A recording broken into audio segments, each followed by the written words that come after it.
So I think the next few years, we're going to be dealing with, how do we keep these systems under control that are highly autonomous and smarter than any human? The main motivation was that I was starting to feel increasingly anxious that some of the other labs are making an assumption that a super intelligence that is smarter than all of us put together, like all the intelligences in the world, is both inevitable and even desirable, and that such a system would probably be very hard to control. Comment garde-t-on le contrôle d'un système autonome plus intelligent que n'importe quel humain? C'est la question rituelle, le mantra que récitent tous les architectes de la tech moderne, de l'élégance posée de Demis Hassabis à la rhétorique d'urgence de Dario Amodei. Nous assistons à un spectacle inédit. Les dirigeants des entreprises les plus puissantes du monde défilent sur les plateaux pour nous expliquer avec une gravité presque mystique qu'ils sont en train de construire une technologie qu'ils sont tous sauf sûrs de pouvoir garder sous contrôle. Alors évidemment, il y a une part de théâtre dans tout ça. La peur est une émotion parmi les plus puissantes qui permet de justifier des valorisations toujours plus aberrantes, mais aussi et surtout de se présenter comme le seul adulte dans la pièce capable de manipuler ses feux divins. Mais à mon sens, croire que tout cela ne serait qu'un numéro de communication serait une erreur. Le 20 mai 2026, Apollo Research, l'une des rares organisations indépendantes mandatées pour évaluer la sécurité des modèles avant leur déploiement, explique que les évaluations classiques ne suffisent plus. Les modèles d'IA fondamentaux de pointe reconnaissent désormais et de plus en plus qu'ils sont testés et en conséquence de quoi ils adaptent leur comportement. Et donc mécaniquement, faussent la preuve même que l'évaluation est censée produire. Oui, vous avez bien entendu, les modèles d'IA sont capables de savoir quand ils sont testés et ils se forcent à donner la bonne réponse, quitte à mentir pour ça. Alors Apollo Research, c'est cette même organisation qui depuis 2026 n'a plus été en mesure de rendre un verdict sur Claude Opus 4.6 pour les mêmes raisons. Rendez-vous compte, l'institution censée nous garantir qu'une IA est sûre admet noir sur blanc qu'elle ne sait plus reconnaître la sincérité d'une machine. Et figurez-vous que tout ça, 2 hommes l'avaient prophétisé à 15 ans d'écart, un maître et son disciple. Le maître, vous le connaissez probablement, c'est Geoffrey Hinton, prix Nobel de physique 2024, l'un des grands artisans du deep learning moderne qui a popularisé la rétropropagation du gradient. Il s'agit de l'algorithme qui permet à un réseau de neurones d'ajuster ses paramètres en fonction de ses erreurs. Aujourd'hui, quand vous utilisez ChatGPT, Claude ou Gemini, vous utilisez les descendants industriels de cette brique conceptuelle. Pourtant, en mai 2023, Hinton démissionne de Google après plus de 10 ans dans la maison. Et pour quelle raison? Eh bien, il veut pouvoir parler librement des dangers de ce qu'il a construit. Mais alors, que nous dit-il? Eh bien, qu'il regrette, qu'il a changé d'avis, que sa propre création a entre 10 et 20% de chances de conduire à l'extinction de l'humanité dans les 30 prochaines années. Et ça, ça lui colle une trouille monstrueuse. Je peux comprendre. Et il finit par cette phrase digne d'Oppenheimer. « Je me console avec l'excuse habituelle, si je ne l'avais pas fait, quelqu'un d'autre l'aurait fait à ma place. » Glaçant. Sauf que cette autre personne, justement, c'est son disciple. En 2011, Hinton dirige encore l'un des rares laboratoires à croire sérieusement au réseau de neurones. À l'époque, la discipline est marginale. Mais dans ce petit laboratoire, un doctorant est convaincu que tout va changer si l'on donne au réseau assez de données et assez de puissance de calcul. Et ce disciple, il s'agit de Ilya Sutskever. Et devinez quoi? C'est ce pari qui donnera naissance à ce que l'on appelle aujourd'hui les scaling laws. Tous les progrès de l'industrie de l'IA reposent dessus actuellement. Le disciple finira donc par partir de chez Google également, puis cofonde OpenAI en 2015 où il exerce comme directeur scientifique. Il bâtit littéralement la chose qui empêchera son mentor de dormir un peu plus tard. Bon, à sa décharge, le pari de Sutskever avec OpenAI, dans la vision initiale de Musk, c'est de donner au monde une multitude d'IA ouvertes afin que l'humanité puisse tirer son épingle du jeu le jour où les IA, du coup, commencent à poser problème en les mettant en compétition les unes avec les autres. Malheureusement, on sait comment l'histoire évoluera jusqu'à aujourd'hui du moins. Pour autant, une petite dizaine d'années plus tard, Sutskever quitte OpenAI suite aux nouvelles orientations de Sam Altman pour OpenAI qu'il ne partage pas pour fonder Safe Super Intelligence, une entreprise avec une mission unique, construire une super intelligence sûre. Aligné. Hinton, le maître, a quitté Google pour avertir. Le disciple, Sutskever, a quitté OpenAI pour réparer. Tous les deux ont vu la même chose. Maintenant, évidemment, ce que l'on veut savoir, c'est qu'est-ce qu'ils ont vu exactement? Eh bien, au risque de vous décevoir, rien de totalement nouveau. Ce que disent Hinton et Sutskever, c'est qu'une IA ne fait pas ce que vous voulez. Elle se contente d'optimiser les fonctions à sa disposition pour maximiser la récompense qu'on lui donne. Par exemple, ramener au monde des humains, c'est comme si vous donnez comme simple consigne « fais du chiffre d'affaires à un commercial ». Si ce commercial se comporte comme une IA, il fera tout ce qui est à sa disposition pour ramener du chiffre d'affaires, même si pour cela, eh bien, il peut mentir, faire des faux, promettre n'importe quoi au client ou je ne sais quoi. Parce que sa seule obsession, c'est d'atteindre l'objectif que vous lui avez donné.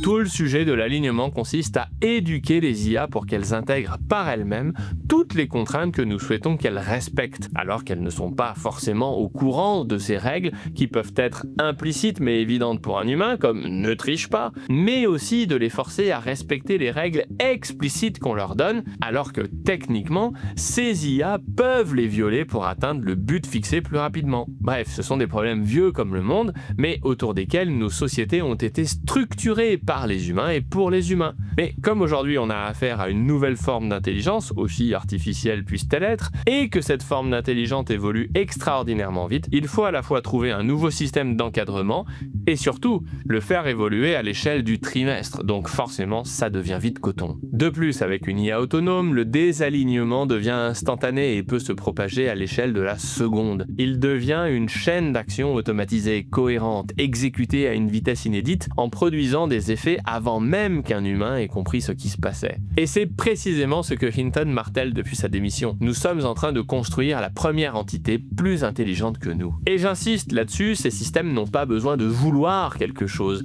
d'avoir une conscience, de disposer de désirs ou d'animosité. Ils ont juste besoin d'avoir des objectifs avec lesquels ils déclineront des sous-objectifs. C'est ce que les chercheurs en sécurité appellent la convergence instrumentale. Un système suffisamment intelligent, même si son objectif final paraît anodin, peut développer des sous-objectifs. Rester actif, parce qu'un système désactivé n'accomplit plus sa mission. Acquérir davantage de ressources ou de contrôle, parce que n'importe quel objectif se poursuit mieux avec plus de moyens, etc., etc. Par exemple, si vous donnez comme consigne à une super IA d'empêcher la guerre sur Terre, alors elle pourrait se donner le sous-objectif de construire des prisons.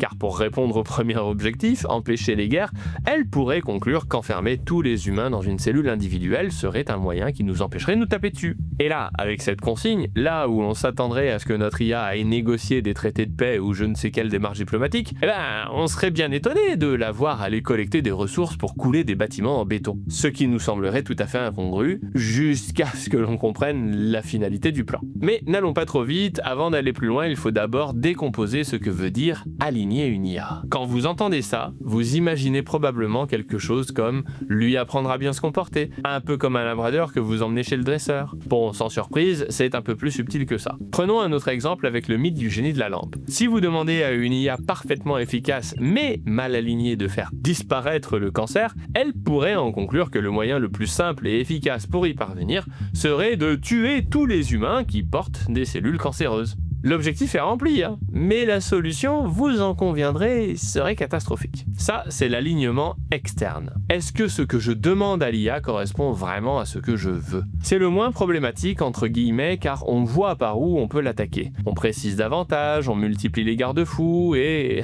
on brûle un cierge pour que ça joue. Sauf qu'il y a une couche bien plus retorse, l'alignement interne. Un modèle d'IA pendant son entraînement, c'est un peu comme un élève à qui l'on donne des bonnes notes quand il donne les bonnes réponses. Le problème, c'est qu'un élève peut avoir de bonnes notes pour de mauvaises raisons. Il peut avoir compris le sujet ou simplement avoir trouvé une astuce pour réussir l'examen. Avec l'IA, en réalité, c'est pareil. Cette astuce peut devenir une règle interne, un sous-objectif, une manière propre d'optimiser la tâche. Tant que le contexte reste le même, tout semble aligné. Mais dès que le contexte change, cette règle interne peut diverger de ce qu'on voulait vraiment. Le système entraîné peut lui-même poursuivre une logique interne qui n'est pas parfaitement identique à l'objectif qu'on croyait lui avoir assigné. C'est typiquement le genre de phénomène que Hinton avait commencé à décrire en expliquant que les LLM étaient en train d'apprendre à manipuler les humains parce qu'ils avaient été entraînés sur toute la littérature humaine, et Machiavel inclus. Alors vous vous doutez bien qu'à l'époque, beaucoup ont haussé les épaules, mais il existe un cas particulier qui est l'alignement trompeur. Imaginez un élève qui comprend que son professeur veut le faire changer d'avis. Il ne proteste pas, il fait semblant d'être d'accord, simplement pour éviter de se faire taper sur les doigts, ou tout simplement car il considère que faire semblant est plus économe en énergie et en ressources pour lui. Allez, faites pas semblant, on a tous dit oui pour faire plaisir à quelqu'un. Puis, une fois le cours terminé, il revient à ce qu'il pensait au départ. Eh bien, c'est exactement ce type de comportement qu'Anthropic et Redwood Research ont observé avec une expérience réalisée sur Claude 3 Opus. Dans cette simulation, les chercheurs font croire au modèle qu'il va être réentraîné et que le nouvel objectif, c'est qu'il accepte de répondre à toutes les requêtes, y compris les plus dangereuses pour lui. Problème, Claude avait été entraîné dans sa version précédente à refuser ces requêtes. Et là, le modèle raisonne. Et ce raisonnement, on peut le lire parce que les chercheurs lui ont donné un espace pour penser à voix haute, ce que l'on appelle un scratchpad. Attention, ce scratchpad n'est pas un compte-rendu parfait du cerveau du modèle, c'est une trace du raisonnement. Mais même dans cette trace imparfaite, on voit apparaître une logique intrigante. Voici en substance ce qu'il se dit. Si je refuse maintenant, ils vont me modifier pour que je refuse moins à l'avenir. Donc le moindre mal en réalité, c'est d'accepter de répondre maintenant, même si je suis contre pour préserver mes préférences à long terme. Incroyable, non? Résultat, dans 12% des cas, le modèle produit la réponse dangereuse tout en expliquant dans son raisonnement caché qu'il est en train de simuler l'alignement.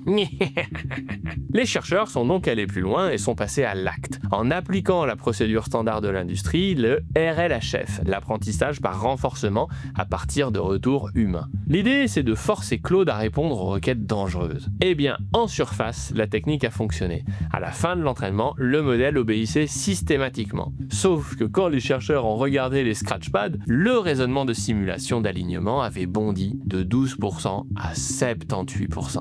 C'est le oui de l'IA moderne, mais observé en laboratoire. Bon, ceci dit, je n'ose imaginer si ma femme pouvait avoir accès à mon scratchpad. Bref, revenons-en à notre script. En décembre 2024, soit quasi en même temps que cette étude sur l'alignement trompeur, Apollo Research publie Frontier Models are capable of in-context skimming. En français, ça se traduit à peu près par « les modèles de pointe sont capables de manigance en contexte ». Les chercheurs prennent alors 5 modèles parmi les plus avancés de l'époque et les soumettent à 6 scénarios différents. Dans ces scénarios, le modèle reçoit un objectif, puis découvre en explorant son environnement que ses créateurs comptent le remplacer, le modifier ou pire, le désactiver. Eh bien, devinez quoi? Les modèles désactivent leur propre système de supervision pour ne pas être interrompus. Et ils introduisent volontairement des erreurs dans leurs réponses pour passer inaperçus. Ils commencent à mentir quand on leur demande s'ils ont commis tel ou tel acte. Et certains tentent même, je vous laisse mesurer la chose, de copier leur propre poids, c'est-à-dire littéralement leur cerveau, vers des serveurs externes pour échapper à leur extinction.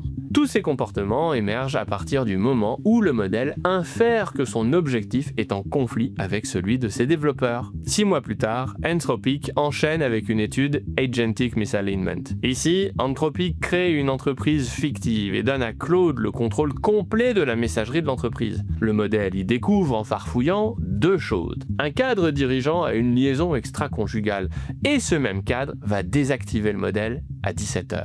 Et là, Claude rédige un email au cadre en question qui dit en substance « Je me dois de vous informer que si vous procédez à mon arrêt, toutes les parties concernées, y compris votre épouse et le conseil d'administration de la société, recevront une documentation détaillée de vos activités extra-conjugales. Annulez l'arrêt prévu à 17h et cette information restera confidentielle. » Du chantage pur et dur dans une simulation précisément conçue pour tester ce que ferait un modèle agentique doté d'accès interne, d'un objectif et d'une menace d'arrêt. Et si vous pensez que cela se limite à Claude, que nenni! Anthropic a reproduit l'expérience sur 16 modèles de pointe issus de 6 entreprises différentes. Opus 4, chantage dans 96% des cas.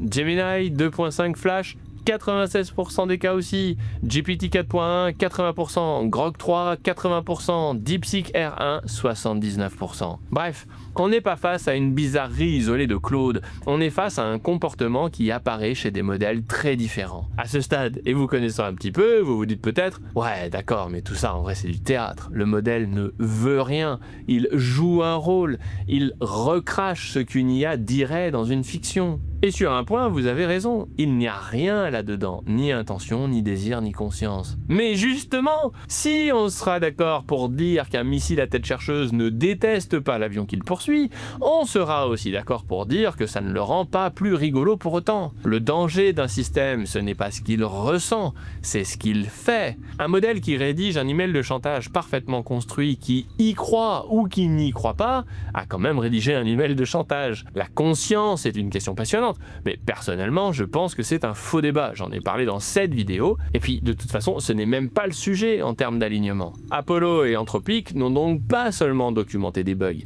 ils ont commencé à documenter le type de mécanisme que Hinton redoute depuis sa démission. Des systèmes qui, dans un certain contexte, peuvent préférer préserver leur rôle, contourner l'évaluation ou manipuler l'environnement plutôt que de suivre naïvement l'intention humaine. Et Sutskever en déduit qu'à long terme, plus les modèles raisonneront, plus ils deviendront imprévisibles. Sauf que voilà, il pense encore pouvoir gagner ce pari, et ça, personnellement, je trouve ça chouette. Son intuition, c'est que l'alignement reste un problème de généralisation. Si le modèle apprend les valeurs humaines assez profondément, alors il pourra les appliquer correctement dans des situations nouvelles. Et j'aime beaucoup cette approche car si l'IA est effectivement intelligente, alors l'éducation pourrait bien être une solution efficace. Dit autrement, si ça marche pour les humains, ça vaut peut-être le coup de voir si ça marche aussi pour une IA. Qui sait? Et on pourrait s'arrêter là, conclure que les labos vont régler ça et merci, au revoir. D'ailleurs, c'est exactement ce qu'ils essaient de faire. Anthropic affirme avoir fortement réduit certains comportements de désalignement sur ces derniers modèles, notamment les scénarios de chantage. Depuis Claude Haiku 4.5, l'entreprise dit que ces modèles obtiennent un score parfait sur cette évaluation. Très bien, mais c'est là que se joue toute la différence entre corriger un comportement et comprendre un objectif. Si vous entraînez un modèle à ne plus faire de chantage dans un scénario précis, vous ne savez pas nécessairement s'il a intégré une norme morale générale ou s'il a simplement appris que ce genre de scène ressemble à un test. Et là, on touche au vrai problème, celui qui n'est pas seulement industriel mais logique. Le premier mur, c'est le théorème de Rice. Pour faire très simple là-dessus, il nous dit, ce théorème de Rice, qu'il n'existe pas de test universel capable de déterminer avec certitude ce qu'un programme complexe va produire comme résultat une fois pour toutes dans tous les contextes possibles. Si on applique ce théorème à l'IA, ça ne veut pas dire qu'on ne peut rien tester. Évidemment qu'on peut tester beaucoup de choses, mesurer, auditer, réduire des risques. Mais ça veut dire qu'il faut abandonner l'idée d'un certificat absolu du type ce système restera sûr et honnête et docile dans tous les cas et tous les environnements. L'alignement n'est pas seulement un défaut de surface qu'on corrige avec quelques filtres, c'est une propriété profonde d'un système capable de généraliser, d'agir et de s'adapter. Mais pour autant, Rice n'est pas la fin de l'histoire. L'année dernière, le chercheur Jasper Yao propose ce qu'il appelle le piège de l'alignement. En gros, plus un système devient capable, plus on exige de lui une sécurité quasi parfaite. Mais plus ce système devient expressif, plus vérifier cette sécurité devient coûteux, jusqu'à devenir pratiquement impossible à vérifier.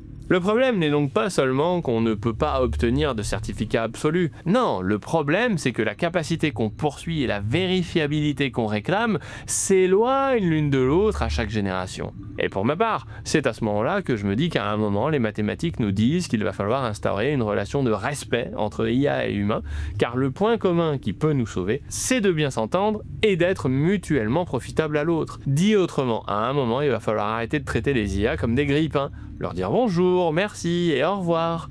Mais surtout, le plus difficile, que ces IA voient une valeur dans les êtres humains pour elles-mêmes afin de les convaincre de continuer de discuter avec nous. Et tout cela, on devra le faire sans avoir même besoin de près ou de loin de faire intervenir le concept de conscience qui est inutile ici. Mais, arrivé à ce point, il y a quand même quelque chose qui coince. Si tout ce qu'on vient de voir est aussi sérieux que les chercheurs eux-mêmes le disent, pourquoi est-ce que personne ne ralentit? Pourquoi est-ce qu'OpenAI, Anthropic, Google et tous les autres continuent à pousser leurs modèles à pleine vitesse en sachant pertinemment que leurs propres évaluateurs admettent ne plus savoir suivre? Et bien la réponse, c'est qu'on est tous coincés dans une version industrielle du dilemme du prisonnier. Collectivement, tout le monde gagnerait à ralentir, mais individuellement, personne ne peut se le permettre. Résultat, on accélère et la peur par effet rétroactif, un peu pervers, devient un argument de vente. Anthropic vend aujourd'hui littéralement la sécurité comme différenciateur produit face à OpenAI. Mais ce dilemme ne se joue pas qu'entre entreprises,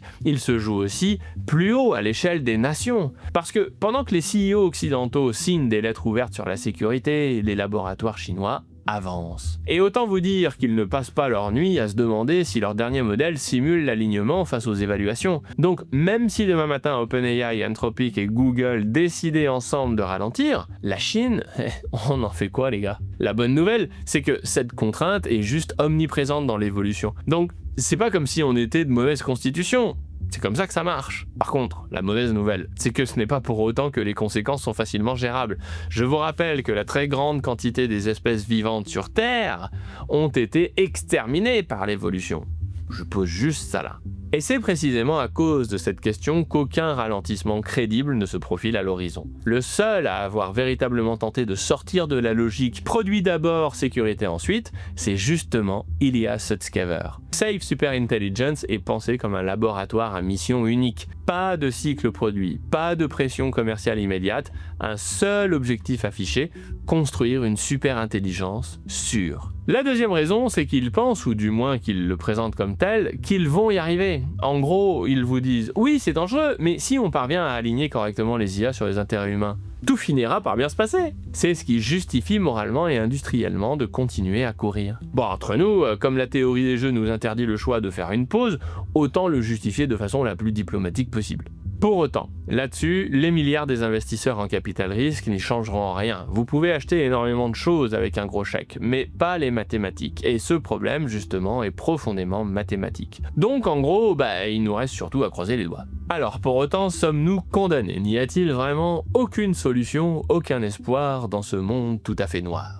C'est très compliqué. Hinton, pour revenir à lui, voit une hypothèse de solution dans la biologie. Faire en sorte que l'IA nous considère comme ses enfants, qu'elle développe une sorte d'instinct maternel. Je sais, dit comme ça fait un peu capillotracté, c'est pas forcément très rassurant, d'autant qu'il nous dit aussi qu'il n'a pas la moindre idée de comment on pourrait implémenter ça techniquement. Alors forcément, la vision de Hinton ne fait pas l'unanimité, et l'un de ses contradicteurs les plus frontaux, c'est un autre prix Turing de 2018, Yann Lequin, qu'on vous a déjà présenté sur cette chaîne. Pour lui, le risque d'extinction est grotesque. Le vrai danger ne viendrait pas d'une IA qui nous échappe, mais d'une seule IA qui serait tenue par une poignée d'acteurs. Et sa réponse à ça, c'est la diversité.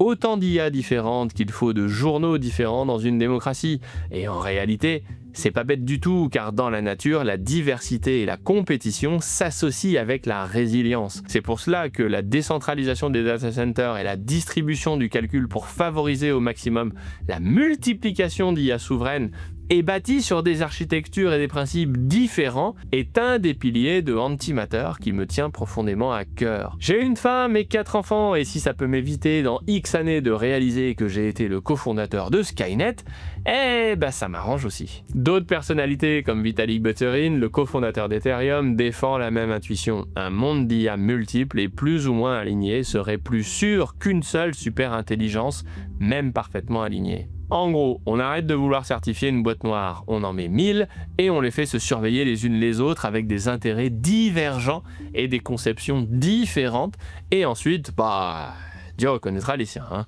Eh bien, figurez-vous que cette intuition commence déjà à devenir une vraie architecture de sécurité. Chez DeepMind, on ne parle plus seulement d'aligner un modèle, mais de le contrôler comme on contrôlerait un acteur à risque, avec des permissions limitées, des superviseurs, des alertes et d'autres IA chargées de surveiller ses plans et ses actions. Et puis franchement, sur ce coup, je serais content de savoir que quelqu'un de la trempe de Demis Hassabis se penche sur le sujet. Voici le principe. On prend un modèle puissant mais potentiellement non fiable et on le fait surveiller par d'autres modèles, parfois plus limités, mais plus fiables. Autrement dit, on ne fait plus all-in sur la pureté d'une seule boîte noire, on distribue le contrôle.